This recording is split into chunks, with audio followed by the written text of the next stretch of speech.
Të nderuar besimtarë, vazhdojmë me lejen e Zotit në historinë e Muhamedit alayhi salatu wassalam, si shembulli më i mirë, si shembulli i duhur, si shembulli më i përzgjedhur nga ana e Zotit.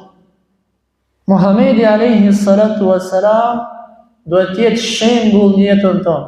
Duhet të jetë ai të cilin ne duhet ta pasojmë. Mos e paso askënd në këtë dynja përposë atë çka ka bëu Muhamedi sallallahu alaihi wasallam, sepse ai është modeli i duhur.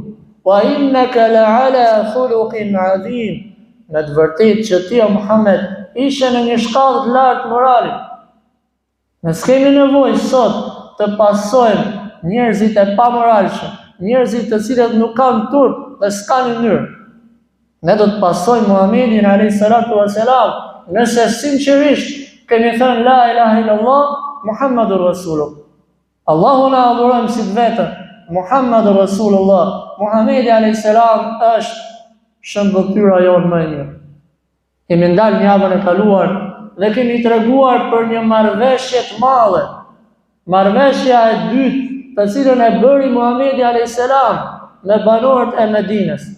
Dhe kjo marrëveshje do të ishte një dritë e madhe për mbar botën, ku Muhamedi alayhi salam së bashku me shokët e tij do të gjejnë një vend ku do të strehohen dhe ku do të adhurojnë Zotin e tyre.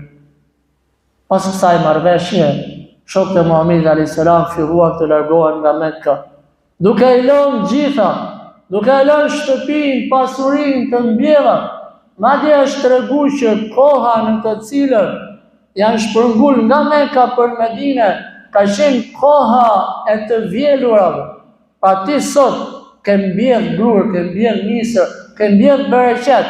Momenti që është për t'i vjell dhe për të fitu, ti të vjen një urdhër nga Allahu dhe nga i dërguar i tij, ik tani dhe lej gjitha. Shikoni çfarë sakrifice kanë bërë, vetëm për të ruajtur fjalën e shahadetit.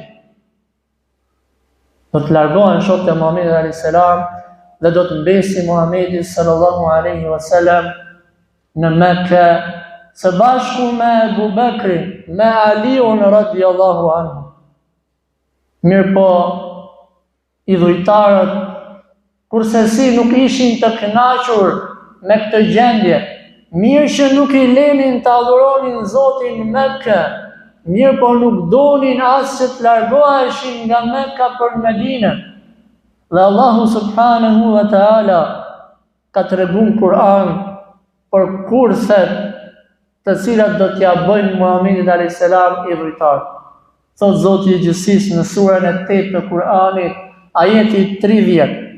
Përkujto o Muhammed, përkujto o ti i dërguar, kur ata që nuk besuan thurnin plane kundër teje. Çfarë planesh? Thot Allahu i lartësuar. Ata thanë, ta ngujojmë, ta mbysim ose ta dëbojmë. 3 pika kryesore për Muhamedin alayhis salatu wassalam. E para, ta ngujojmë, ose ta burgosim, ose ta mbyllim diku këtë njeri i cili s'po na lën rahat.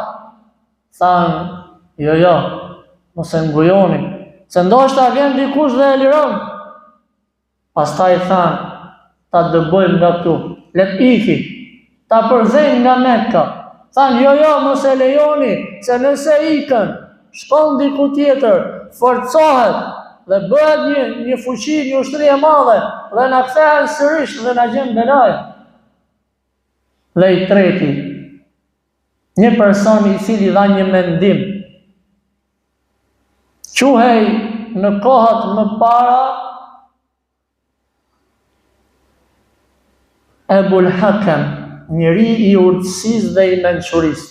E pastaj do të quhet Ebu Jahel, njeri i ignorancës. Çfarë mendimi dha? Tha, hajde ta vrasim. Hajde ta vrasim se zgjen në rahat prej këtij derisa të vdesi. Po çfarë po të bën ky njeri ty? Se po thotë adhuro Allahun, se po thotë mos vill, mos shaj, respektoj prindrit, kujdesu për të afërmit, për jetimët, për nevojtarët. Çfarë po i bënte Muhamedi alayhis salam banorëve të Mekës? Sa Ebu Gjehli do ta vrasë. Po si ta vrasin, një njeri nuk e vret dot. Po pse se vret? Po se vret dot se del fisi I tij dhe ja lën hapun e vret. Atëherë dha një ide brillante. Ide prej shejtani. Sa do të mblidhen gjithë fiset që ishin në Mekë. Do të nxjerrin nga një djalosh të ri dhe të fuqishëm. Dhe të gjithë një herësh do ta godasin Muhamedit alayhis salam dhe do ta vrasin atë.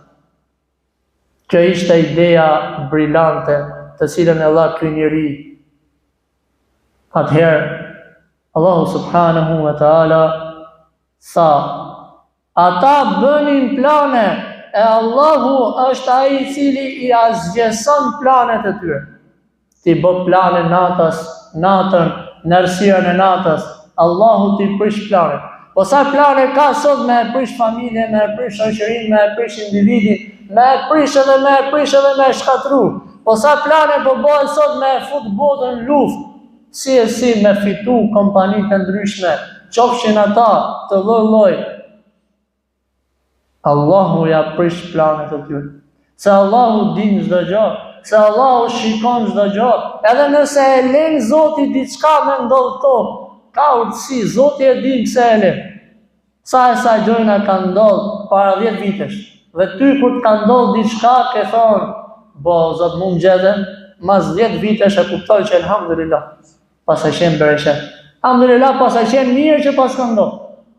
Allah thot ato bonin plane, por unë ja prish planet e tyre. Çka ndodhi? Allah subhanahu wa taala e lajmëron Muhamedit alayhis salam. Si shumë herë të tjera, I thot kështu punë. Do të vinë sonte ndarë dhe do të vrasin dhe do të godasin.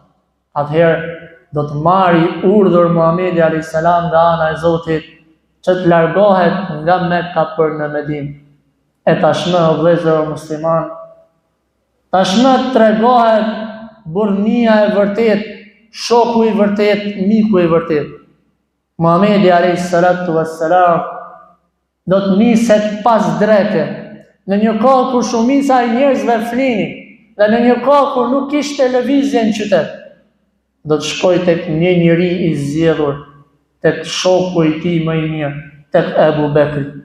Troket në derën e Ebu Bekrit, dhe kur e sheh, e kupton se diçka e madhe është, se si ishte normale me e vizitu njëri tjetrin në vaktin e drekës.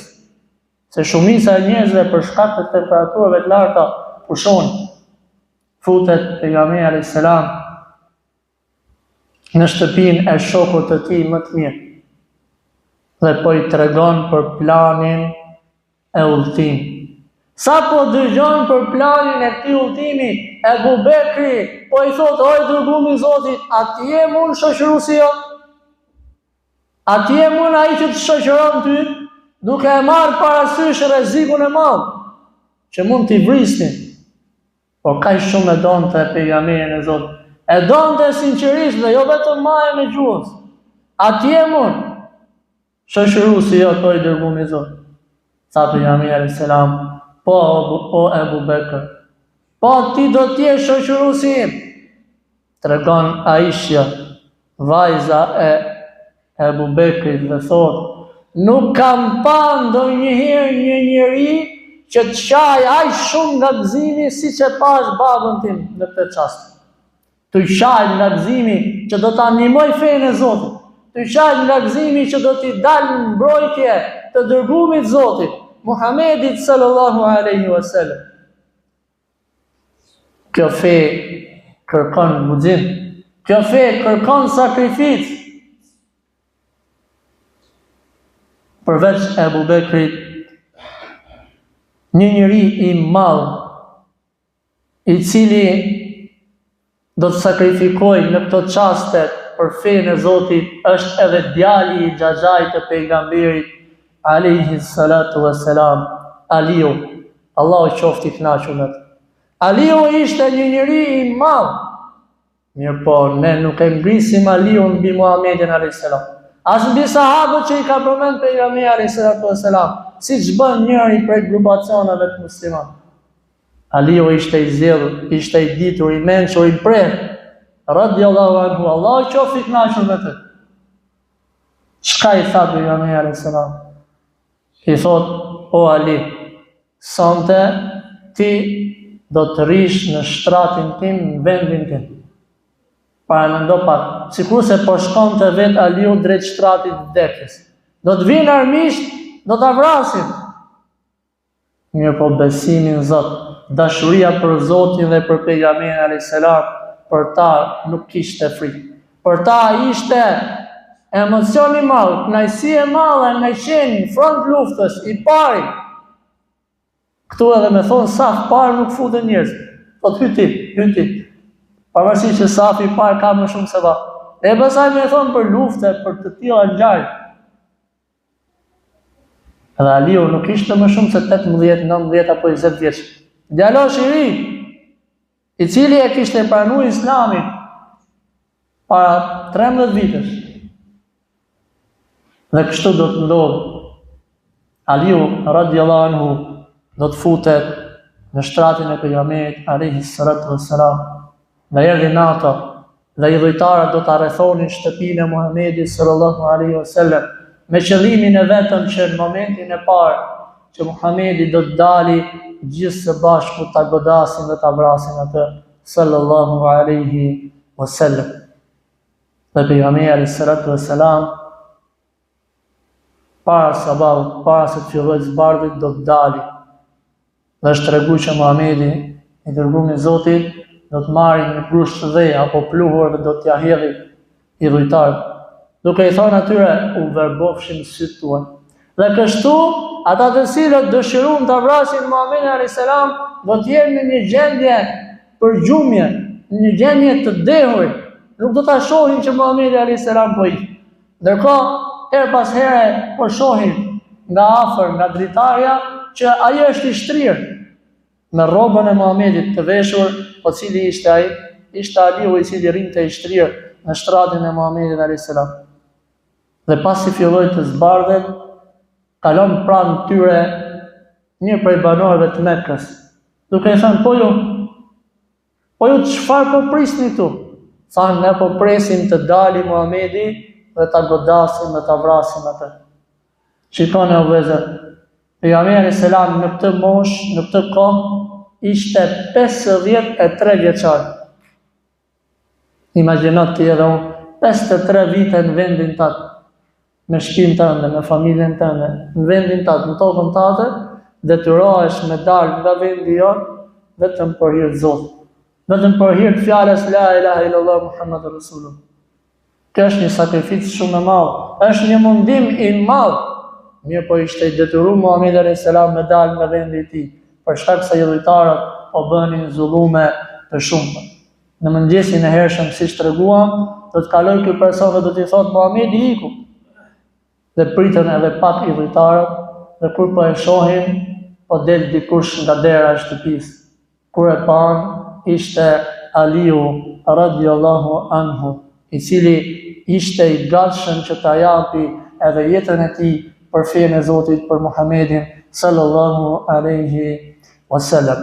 Atëherë pas kësaj ngjarje, pejgamberi alayhis salam do të vazhdojë rrugën me Abu Bekrin. Ndërkohë i dhujtarët do të mobilizohen edhe një herë fuqishëm që ta gjejnë Muhamedin dhe Abu Bekrin. Dhe do të shkojnë pas gjurmëve të tyre në përshkret të tjerë. Do të shkojnë pas gjurmëve të këmbëve të tyre. Dhe kështu duke i ndjekur gjurmët e këmbëve të tyre, do të arrin afër një shpellë, ku aty mbarojnë gjurmët. Dhe normalisht dhe logjikisht, ata janë futur në këtë shpellë. Bëhet fjalë për shpellën e quajtur shpella Theuri. Pra shpella Hira është shpella në të cilën i ka ardhur shpallja Muhamedit alayhis salam, ndërsa shpella Theuri është shpella në të cilën është fut Muhamedi alayhis salam dhe Abu Bekri, Allahu qoftë i kënaqur me të, që të ruhen nga i dhujtarët. Do të afrohen afër kësaj shpelle dhe aty përfundojnë gjurmët e tyre. Dhe logjikisht ata janë futur në të. Thot Abu Bekri, ishin aq afër saqë ne i shikonin këmbët e tyre. Ishin aq afër saqë ne i shihnim këmbët e tyre.